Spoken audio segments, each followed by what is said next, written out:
G'day and welcome back to another DBZ Dokkan Metal video. In this video we're going to be taking a look at the strength of Future Gohan and how he does in the red zone versus Fusion or Zamasu. So basically Gohan's a 200% Future Saga lead. I think you guys know by now how strong he is. He's got a 40% damage reduction for the first 5 turns. He then has a flat 20% damage reduction and gets another 20% on his 18 key. He also builds up his attack and defense with every single attack. From the 5th turn, he will automatically activate the Rainy City domain, which will increase the damage done by superclass enemies or superclass allies against extreme. And he also, by 30% by the way, and he also has the ability to use his active skill, which will massively raise his attack and increase his overall levels of performance. It gives him a flat 20% defensive increase, which is really good. Key wise, he doesn't really struggle. He creates orbs, which is fantastic, and in general he's a really strong unit. He's just really good. Honestly speaking, Gohan's great. There is a small window wherein Gohan is actually not at full strength, and it is the first turn. He can start pretty low on defense, and even with 60% flat damage reduction, he can take a fair chunk of damage. It's not that he can get you massacred. I believe he'll take around 400k or so from a super, but it feels like a lot. You know, considering how much everyone says that this guy's really good. It feels like a lot. It's just a very small window in the first turn wherein he has not shot any super attacks off, hasn't been able to build his defense, and so he can take a little bit of window damage in that moment. Outside of that though, not too bad. Remember, the other 20% damage reduction only occurs when his key hits 18, and this is very crucial to understand. When his key hits 18, that's when the damage reduction kicks in. However, it will only occur once the super attack fires, because the game will only register and read the key amount when his super attack is fired or the animation has started, which means basically he needs to attack to perform his 40% damage reduction. Outside of that, there's really not anything too crazy. Honestly speaking, Gohan's great. Link sets are really solid. They gave him a really good link set. They removed a lot of the restricted passives that they give other Future Gohans. So, for example, the Int Future Gohan, he requires a Trunks to transform. That is not the case for this Gohan. For the AGL Gohan, they need a Trunks to activate the Revive skill, etc. There's nothing like that for this Gohan. He's just a Chad all on his own, which is pretty cool. So yeah, I think, honestly speaking, he's really quite solid. We've seen him take a couple of hits here, more than fine. I actually really prefer running double int LR Trunks and Vegeta, and then setting up Gohan and physical Trunks in the second slot for me.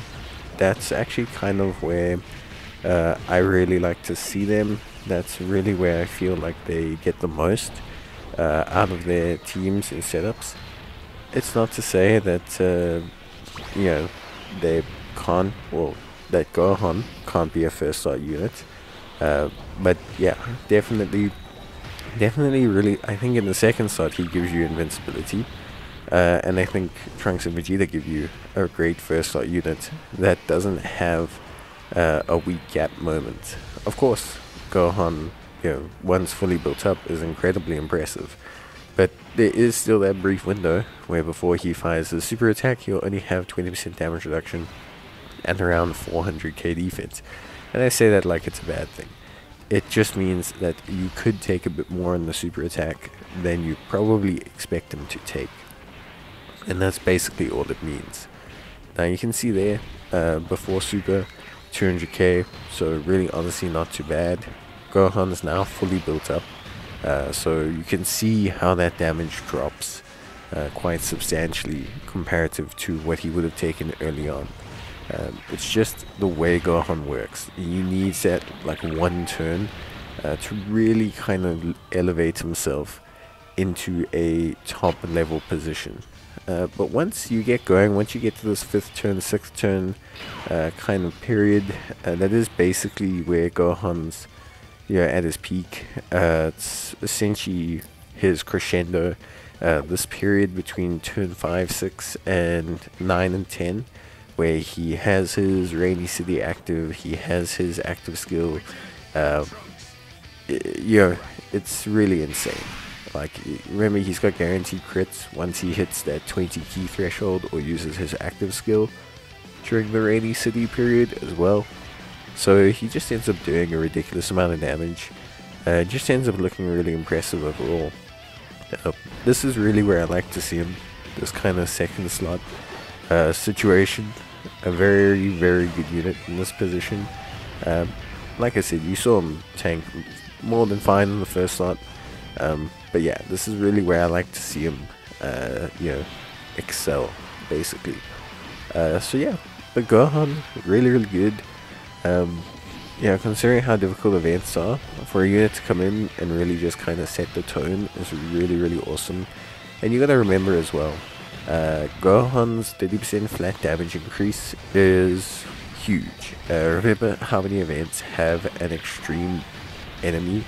Broly, Shenron, the whole red ribbon except for Gamma 1 and Gamma 2, this whole Dismal Future event, the whole movie bosses red zone, the birth of the Shadow Dragons event. Every single one of these events, sellbacks, all extreme, because the boss is always the enemy. So Gohan's essentially just basically given himself a 30% advantage over any existing content, and probably over any future existing content for a while.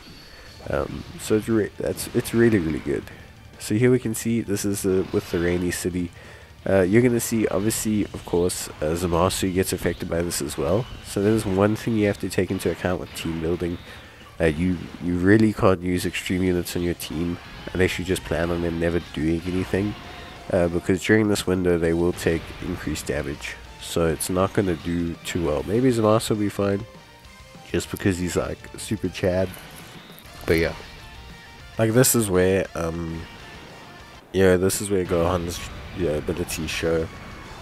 Huge damage of the active skill. He's then setting up Vegito to do really huge damage because he's got his abilities going. I forgot about the 30% damage augment.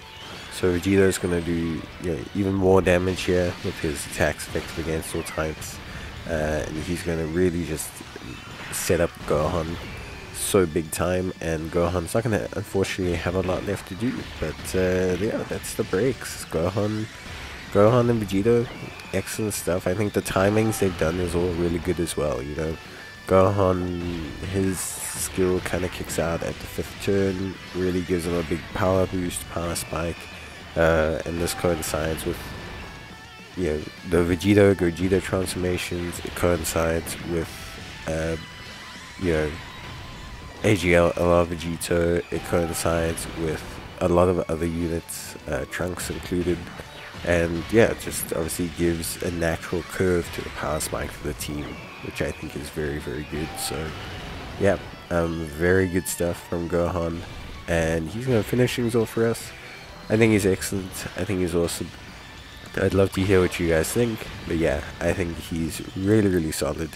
And that's going to be it for me. I'll see you guys in the next one. Until then, of course, take care, stay safe, and let me know how you're finding Future Gohan in all of the events. But I think he's really, really good. But that's going to be it for me. Bye.